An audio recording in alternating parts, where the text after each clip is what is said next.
నాకు సుదీర్ఘమైనటువంటి పరిచయం ఉంది.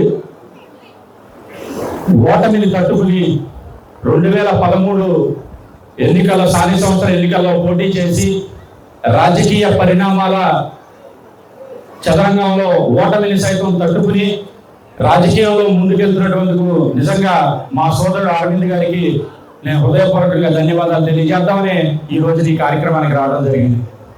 ఆయన పిలవగానే ఖచ్చితంగా వస్తామని చెప్పని పిఠాపురంలో ఉన్న ఆయన కోసం ఈరోజు ఈ కార్యక్రమానికి రావడం నిజంగా చాలా సంతోషంగా ఉంది. ఎందుకనంటే సమర్థవంతమైనటువంటి నాయకుడు ఉన్నప్పుడు ఆటోమేటిక్గా సమీకరణాలు జరుగుతూనే ఉంటాయి.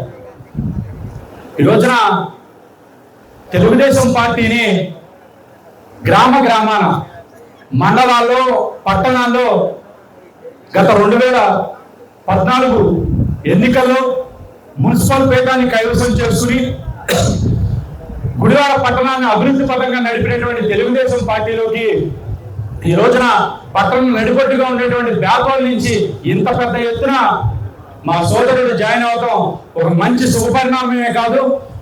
20 సంవత్సరాలుగా గుడివాడ నియోజకవర్గాన్ని భ్రష్టు పట్టిస్తూ రాజకీయంగా అదేవిధంగా అభివృద్ధి పరంగా శూన్యంలోకి గుడివాడ ప్రజానికాన్ని తీసుకెళ్లినటువంటి వ్యక్తిని ఓడించి ఇంటికి సాగనంపుతానని చెప్పని కంకణం కట్టుకున్నటువంటి వ్యక్తిగా వెనిగళ్ల రాము గారు ఈ రోజున మన ముందుకు వచ్చారు. హృదయపూర్వకంగా ఆయనకి మనందరం కూడా మన మద్దతును తెలియజేయాల్సిన అవసరం ఉంది. అదేవిధంగా జనసేన, తెలుగుదేశం, బీజేపీ ఎందుకు ఆంధ్రప్రదేశ్ రాష్ట్రంలో కూటమిగా ఏర్పడిన దానికి మీ అందరికీ కరోనా తెలుసు కదా. మీ అందరికీ కరోనాని దేశంలో ఎదుర్కోవడానికి ఏ విధంగా ముఖ్యంగా పారిశుద్ధ్య కార్మికులు, పోలీస్ వ్యవస్థ, డాక్టర్ సిబ్బంది ఈ 3 వ్యవస్థలు ఏ విధంగా అయితే దేశం నుంచి కరోనాని తరిమేశాయో అదేవిధంగా ఈ రాష్ట్రానికి పట్టినటువంటి కరోనా వైరస్ లా ఉండేటువంటి వైఎస్ఆర్ కాంగ్రెస్ పార్టీని ఈ రాష్ట్రం నుంచి తరిమేయాలంటే జనసేన, తెలుగుదేశం, బీజేపీ ఏదైతే కరోనా సమయంలో కష్టకాలంలో నిలబడి ప్రాణాలు సైతం పరంగా పెట్టి పోరాడినటువంటి పోలీస్ యంత్రాంగం, వైద్య సిబ్బంది, పారిశుద్ధ్య కార్మికుల్లాగా ఈ రాష్ట్ర ప్రజానికానికి సేవ చేయడానికి ఈ కూటమి ఏర్పడిందని చెప్పడానికి ఎలాంటి సందేహం లేదని చెప్పని మీ అందరికీ కూడా తెలియజేసుకుంటాను. అదేవిధంగా నిన్న ఇక్కడ ఉన్నటువంటి శాసనసభ్యుడు మాట్లాడుతూ ఉన్నాడు. 300 పైచిలకు కోట్లతో ఫ్లైఓవర్ నిర్మాణానికి నిధులు తీసుకొచ్చాడు. సిగ్గుండాలి ఆ మాట మాట్లాడటానికి. అంటే ఎన్నికల్లో గెలవడానికి ఏ మాట పడితే ఆ మాట మాట్లాడుతూ ఉంటాడు అనమాట ఇక్కడ ఉన్నటువంటి శాసనసభ్యుడు.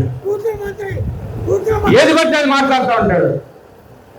300 పైచిలకు కోట్లతో ఫ్లైఓవర్ తీసుకొచ్చాడంట. అదే ఫ్లైఓవర్ శంకుస్థాపన రోజు ఏం చెప్పాడు? నేను వెళ్ళి ముఖ్యమంత్రి గారిని, ఈ శాసనసభ్యుడు వెళ్ళి ముఖ్యమంత్రి గారిని, అన్నా గుడివాడ నియోజకవర్గానికి 300 కోట్లు కావాలంటే ఎక్కడున్నాయి నాని, రాష్ట్ర ఖజానాలో డబ్బులు ఎక్కడున్నాయి నీకు తెలియదుగా అని చెప్పని మాట్లాడి మైకు ముందు చెప్పి ఊకదంపుడు ఉపన్యాసాన్ని ఇచ్చి తన అసమర్థను తానే ప్రకటించినటువంటి వ్యక్తి ఈ శాసనసభ్యుడు. మరి దాన్ని నేనున్నానని చెప్పని 300 పైచిలకు కోట్లతో గుడివాడ ప్రజానికానికి కళల స్వప్నంగా మిగిలిపోయినటువంటి ఫ్లైఓవర్ నిర్మాణానికి దోహదపడినటువంటి వ్యక్తి మన ఎంపీ బాలశౌరి గారు. మరి అలాంటి వ్యక్తి ఈ రోజున మళ్ళీ మన జనసేన పార్టీ తరఫున మచిలీపట్నం పార్లమెంటరీలో పోటీ చేస్తా ఉన్నారు. మీరందరూ కూడా ఒకసారి ఆలోచించుకోండి. కరోనా వైరస్ ని అంటే ఎందుకు ఇన్నిసార్లు కరోనా అంటామంటే మా అందరికీ కూడా తెలుసు కదా. ఈ దిక్కుమాలిన ప్రభుత్వం రాగానే ఈ మహమ్మారి దాపరించినటువంటి వస్తా మహమ్మారిని కూడా తీసుకొచ్చాడు.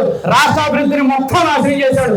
ఎలా అయితే దాన్ని తరిమి కొట్టామో అదేవిధంగా గుడివాడ నియోజకవర్గం నుంచి మచిలీపట్నం పార్లమెంటరీ నుంచి తరిమేయడం కోసం మనకి 2 వ్యాక్సిన్ని తెలుగుదేశం, జనసేన, బీజేపీ కూటమి అందించింది. మొదటి వ్యాక్సిన్ వెనిగళ్ల రాము గారిని తెలుగుదేశం పార్టీ అభ్యర్థిగా ఇస్తే మరొక వ్యాక్సిన్ ని బూస్టర్ డోస్ గా బాలశౌరి గారిని మనకి ఇచ్చారని చెప్పని మీ అందరికీ తెలియజేసుకుంటూ అత్యధిక మెజార్టీతో బాలశౌరి గారిని, వెనిగళ్ల రాము గారిని కూటమి అభ్యర్థిగా గెలిపించి ఒకరిని శాసనసభకు మరియు పార్లమెంట్ కి మనం పంపించగలిగితే గుడివాడ నియోజకవర్గంలో ప్రజానికం మునుపెన్నడూ చూడని విధంగా అభివృద్ధిని చూస్తారని చెప్పని ఈ సందర్భంగా నేను తెలియజేస్తుంటూ